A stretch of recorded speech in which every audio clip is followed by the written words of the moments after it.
ছেলে, আমার ছেলের 11 বছর, আমার ছেলের নাম আরিয়ান, ক্লাস 4-এ পড়ে আমার সন্তান, বাংলা ভাষণে পড়ে।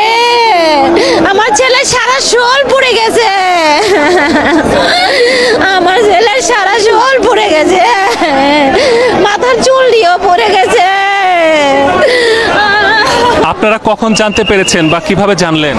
আমরা শুনছি যে স্কুলে আগুন ধরতে পারে, আমার জালের ছেলে ও যাইয়া হসপিটালে নিয়েছে, সাথে লুকা ছিল, ওরা সবাই নিয়েছে। আমিও হসপিটালে যাইয়া দেখছি ওরে যে পানি ডালতেছে, খালি পুরা শরীর পুড়ে গেছে, প্যান্ট সহকারে পুড়ে শরীরের সাথে লাগিয়ে গেছে।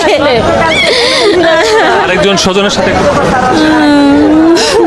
কি বলবো, দোয়া করেন সবাই যাতে আমাদের ছেলে সুস্থ হয়।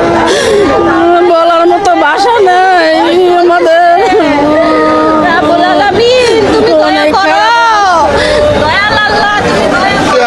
বেলা 1টার দিকে জানতে পারছি যে আমার ভাই ফোন দিয়ে বলছে, আমরা নিউজ দেখার পরে আমরা বাংলাদেশ মেডিকেলে গেছি, উত্তর আধুনিক মেডিকেলে, ওইখানে আমরা পাই না, ওইখান থেকে আমরা গেছি কুয়েত মৈত্রী মেডিকেলে, ওইখানে যে আমরা ভাবিরে পাইলাম, তো আমরা অ্যাম্বুলেন্সে করে নিয়ে আসলাম। প্রচুর পরিমাণ হতাহতের অবস্থা ভাই, খুবই খারাপ অবস্থা। হতাহতদের মধ্যে শিক্ষার্থী বেশি না বয়সের হিসাবটা একটু বলবেন? শিক্ষার্থী বেশি। শিক্ষার্থীদের বয়সের সীমাটা মানে কত? শিক্ষার্থীদের প্রাইমারির বাচ্চারা বেশি ছিল, সব প্রাইমারি ছোট বাচ্চারা বেশি ছিল, সব ছোট বাচ্চারা বেশি ছিল ভাই। আমি কথা বলতে পারছি আমার শরীরে বসন দাঁড়া যাচ্ছে ভাই। আরে আবুরে তোর একটা সুমা দিতালাম না, আরে আমার বড়রা কেমনে চাক দিছে, কত কষ্ট জানি হয়েছে। তোমার তো পাইলাম না, আমি তো অনেক খুঁজলাম না আব্বু, তোমার অনেক খুঁজি। আরে জোনায়েত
বিমান দুর্ঘটনায় উত্তরা কলেজের বিমান দুর্ঘটনায় অনেক মানুষ আহত এবং নিহতের অবস্থায় আছে, জলিপুর অবস্থায় আছে। দেখেন, আপনারা দেখেন কি পরিস্থিতি, আর কি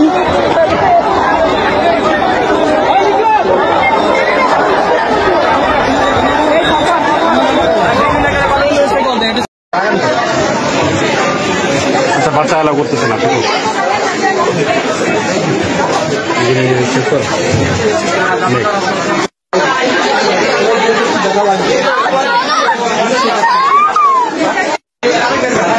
বাইরে